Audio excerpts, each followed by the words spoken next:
Hi, I'm Father Paul Talavera, ang Parish Priest ng Santissimo Rosario Parish at papalapit na ang kapistahan ng Itim na Nazareno. Kaya ang ating mga sasagutin ng mga tanong ay patungkol dito. FAQs, Father answers questions.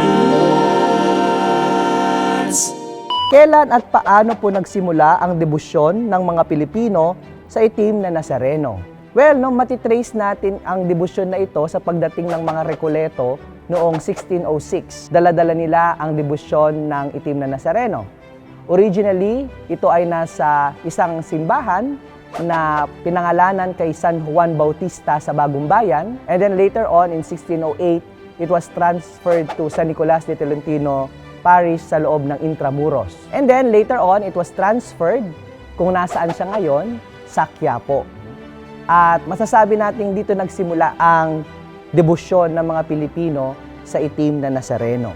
Bakit po itim ang kulay ng Nazareno? Well, marami yung mga haka-haka. Yung iba nagsasabi dahil daw nasunog yung galyon na ginamit doon sa pagpunta dito ng Nazareno. Actually, more historical, masasabi nating itim ito dahil ito ay nanggaling sa Mexico at ito daw ay inukit ng isang Mexicano doon at ginamit niyang kahoy ay natural na itim ang kulay, which is quite similar doon sa ginamit na kahoy sa Our Lady of Antipolo. Kaya ito ay itim din.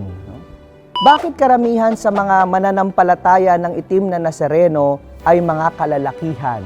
Well, siguro dahil doon sa pagkakarelate ng mga deboto. Sapagkat alam naman natin, ang Poon Nazareno, ito ay nagre-represent ng ating Panginoong Hesukristo. At ang ating Panginoon ay lalaki. Kaya mas madali na makarelate yung mga kalalakihan ng mga deboto kay Jesus Nazareno. Lalo na tayo mga Pilipino, sapagkat makikita natin yung imahe ng Poon Nazareno nagdadala ng krus. At lahat tayo ay nakakaranas ng mga challenges, nakakaranas tayo ng mga problema sa pang-araw-araw, kung kaya madali sa ating makarelate sa isang Diyos na naging tao, katulad natin, nakaramdam din ng hirap, ng gutom, ng init, pagpapakasakit at pagkamatay. Ano po ang ibig sabihin ng translasyon? Saan po ito nag-ugat? Ano ang pagkakaiba ng translasyon sa prosesyon? Itong translasyon na ito, nagsimula ito noong 2006 lang. Ito ay pinasimulan noong 400 years ng Itim na Nazareno. At ito ay sinimulan noong panahon ni Cardinal Rosales. And it was to remember the transfer. Katulad nung nasabi natin kanina, nagpalipat-lipat itong imahe na ito ng Poon Nazareno. At ito ay pagsariwa doon sa pag-transfer mula sa Intramuros papunta sa Quiapo. Kaya yung ruta niya, makikita natin mula doon sa Luneta, sa Bagong Bayan, papunta sa Quiapo. Ito ay iba doon sa prosesyon na ginagawa nila noon na nandun lang sa palibot ng vicinity ng Quiapo. So itong translasyon naging mas mahaba at yung kanyang meaning ay nag-iba ng kaunti to remember yung pag-transfer na ito mula sa Bagong Bayan papunta sa Quiapo. Bakit kailangang nakayapak ang mga dumadalo sa translasyon? Hindi ko alam kung meron talaga silang rule doon, pero nakasanayan na talaga na kapag ka-attend ka ng translasyon, nakayapak. Siguro yung iba mas practical sa kanila, dahil kapag ka nakita mong ganong nagsisiksikan, nagtutulakan, masisira at masisira lang din yung tsinelas mo. Pero meron akong narinig na isang magandang analysis, na kapag kasi nakayapak ka, lahat pantay-pantay. All of you are in equal footing. Kay mayaman, kay mahirap, kapag deboto ka, nakasuot ka ng usual na sinusuot ng deboto at lahat kayo nakayapak. Sumisimbolo na kayo ay pantay-pantay at ganun din, it reminds us and it helps us feel yung paghihirap na dinanas ng ating Panginoon nung binubuhat niya yung kanyang krus. Ano po ang saloobin ng simbahan sa mga nagsasabing ang pista ng Nazareno ay magulo dahil sa siksikan, tulakan, na minsan ay nauuwi sa injuries, dukutan at pagkamatay ng ilang mga deboto? Well, palagay ko, kailangan talaga nating i-catechize, lalo na yung mga deboto, at ibalik sila doon sa original meaning nitong kanilang pagpapanata. Sinasabi nila, No, yung daw namamanata ay maiintindihan lang ng kapwa namamanata at yung pakiramdam na yon, no, ng siksikan, mainit, so para sa kanila, ito yung pamamanata nila, no, ito yung pagsasakripisyo nila, no, na kailangan nilang gawin taon-taon, no, bilang pasasalamat, probably doon sa natanggap nilang biyaya through the prayers, no, sa ating Senyor, Poon Nazareno. No?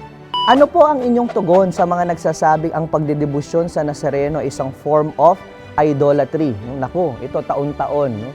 Sabi nga, halo-halo na yung mga taong nandoon, no? Sa piyesta ng Nazareno. No? Nandun yung mga deboto, namamanata, no? Nandun yung mga nagtitinda, nandun din yung makikita natin mga taga-ibang sekta na kine-question, no? Na sinasabing pagsamba sa mga Diyos-Diyusan o mga anito, itong ginagawa nating prosesyon ng itim na Nazareno. Actually, pag sinabi mong idolatry, ito ay pagsamba doon sa bagay. Halimbawa, doon sa kahoy, doon sa mga puno, no? Doon sa bato. Pero kapag ang ating sinasamba, no, klaro sa atin ang ating sinasamba, ay kung ano man yung nire-represent nitong imahin na ito, which is si Jesus of Nazareth, no? At hindi yung kahoy na itim ang sinasamba natin, no? Then it is not a form of idolatry. Nitong mga nakaraang taon ay nauso ang tradisyon ng dungaw. Saan po ba ito nagsimula? No? Well, napakagandang ginagawa nilang tradisyon to. No? Yung dumudungaw yung imahe ng mahal na birhen. Particularly, yung Our Lady of Mount Carmel, doon sa Recoletos Church. At dumudungaw siya pagdaan ng imahen ng itim na Nazareno. Well, bukod sa itong dalawang imahin na ito ay dalawa sa pinakamatandang venerated images ng Quiapo, and both of them are propagated by the Augustinian Recollets, no, mga Recoleto. Sa ating mga Pilipino, mayroong espesyal na lugar ang nanay. Kaya nga, yung pagtatagpong ito ay pagpibigay-pugay ng Birhen Maria sa kanyang anak, at ganun din, yung pagtatagpong iyon, it represents that special role of Mary in salvation history. Na kapag wala si Maria dito sa plano ng kaligtasan, ay hindi matutuloy, no? Sapagkat dahil sa kanyang pagsabi ng oo, siya ang naging ina ni Jesus. Ngayong pandemya, kansilado ang translasyon. Paano ko maitutuloy ang aking panata at debosyon sa mahal na Nazareno, gayoy hindi po ako makakadalo sa pista niya ngayong taon? Well, no, ibang klase talaga yung panahon natin ngayon dahil dun sa COVID-19. No? Kaya nga, dahil hindi pwede tayong magsiksikan, magtulakan, magdikit-dikit, katulad ng mga nakaraang taon sa piyesta ng itim na Nazareno, ang ginawa ng simbahan, no, mas pinahaba niya yung pagnonobena, no? Starting December 31 until January 8. At hindi lang sa Quiapo, pati dun sa mga ibang simbahan, no? All over the Philippines. No? They were encouraged to have their own novena, at ganun din, magkaroon ng sariling piyesta ng itim na Nazareno. Yung replica image, no, ay ipinaikot sa iba't ibang parte ng Pilipinas. At ganun din, sa piyesta mismo, mayroong stations, no, satellite churches. No, kumbaga, yung Santa Cruz Church at saka yung San Sebastian. No? And also, yung imahen ay inilabas, no, doon sa may balkonahe. Nang sa ganon, yung mga tao, kahit na malayo, ay maaari silang magpatuloy sa pamamanata at pagbibigay-pugay sa mahal na poong Nazareno. Nuestro Padre Jesus Nazareno, dinarangal ka namin. Nuestro Padre Jesus Nazareno, niluluwalhati ka namin.